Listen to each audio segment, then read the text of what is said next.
Uma das histórias mais populares de toda a Bíblia é a história de Jonas. Ao mesmo tempo que é curta, tem muito a nos ensinar.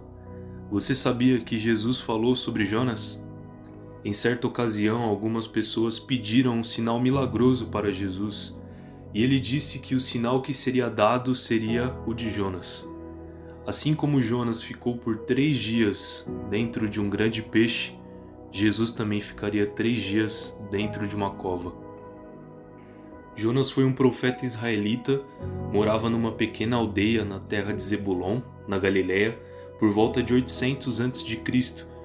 Mas essa história não é sobre Jonas, essa história é sobre Deus. Você quer conhecer um pouco mais de Deus? Leia essa história. Deus deu uma missão diretamente a Jonas. Vá à cidade de Nínive e denuncie toda a maldade que tem acontecido ali. Mas Jonas decide não ir e embarca num navio para o sentido oposto a Nínive. Isso porque Nínive era a capital da Síria, que era um país inimigo de Israel e que os ameaçava. Com certeza algo que Jonas não tinha era um sentimento de amor por eles. No navio, uma tempestade os alcança e todos os marinheiros ficam com medo. E essa tempestade era por causa de Jonas.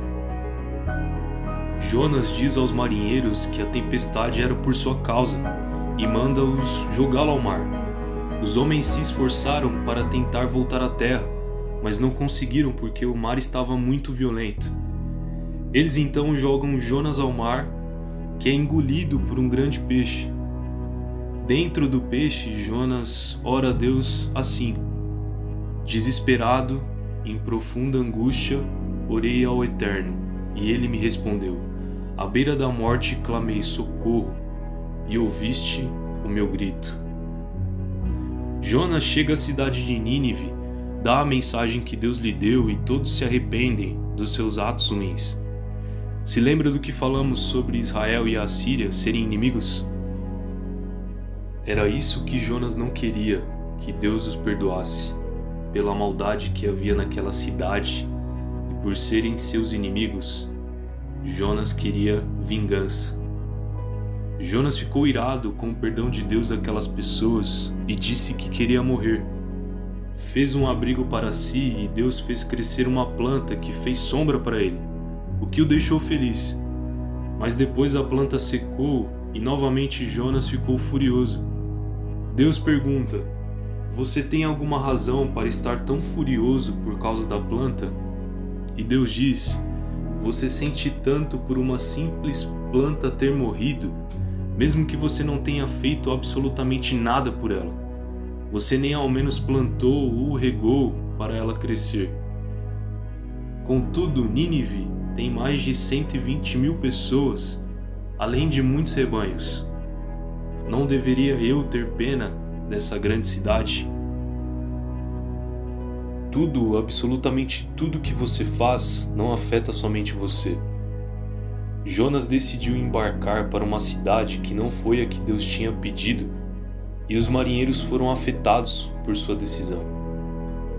O que você ouve, o que você assiste, o que você faz, como você trabalha, como você usufrui do seu tempo livre, tudo pinga nas pessoas que você tem contato. Tudo tem te tornado a pessoa que você é hoje. Apesar disso, Deus está mais preocupado com a sua intenção do que com o que você faz. Qual a sua motivação para fazer o que faz? Qual a sua verdadeira intenção ao fazer o que faz? Qual a razão por trás das suas ações?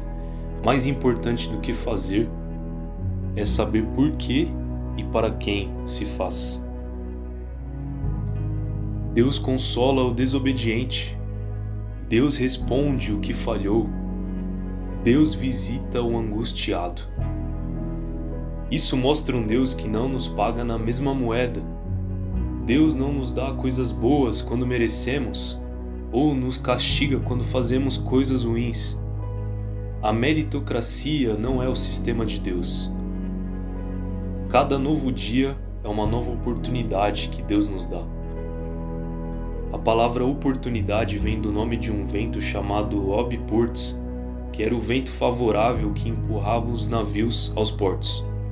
Oportunidade é quando você pega o vento favorável para achar uma saída, para que você não fique aprisionado no mesmo lugar, na mesma praça, no mesmo banco. A chance de aproveitar a vida melhor do que ontem. Deus não espera a perfeição de você, espera que você ande com Ele. E sabe por quê? Quem melhor do que o fabricante para dizer como o produto funciona? Quem melhor do que o Criador para dizer como vivermos a vida? O que uma mensagem pode mudar numa cidade cheia do que é ruim? Será que aquela cidade mudou? Será que o arrependimento deles foi sincero? Não podemos afirmar. Nossos atos têm consequências e os ninivitas provavelmente tiveram que arcar com elas, até diante das leis que existiam. Mas Deus se agrada dos pequenos avanços na direção certa. O amor de Deus não alcançou somente o povo de Israel, somente Jonas, mas também os habitantes de Nínive. O amor de Deus não alcança somente as pessoas que gostamos, mas as pessoas que não gostamos também. Cada pessoa que existe é uma pessoa que Deus deseja amar. Deus nos ensina sobre prioridade e sobre misericórdia. Qual a prioridade da sua vida? E sobre misericórdia? Felizes as pessoas que têm misericórdia dos outros, pois Deus terá misericórdia delas. Como você se lembrará da história de Jonas agora? A sua desobediência é muito lembrada. Porém, provavelmente ele fez o que a maioria de nós faríamos.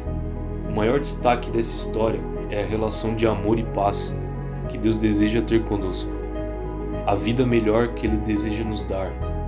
E nada do que fizermos poderá mudar isso. E nós gostaríamos de orar por você, orar por nós, orar juntos.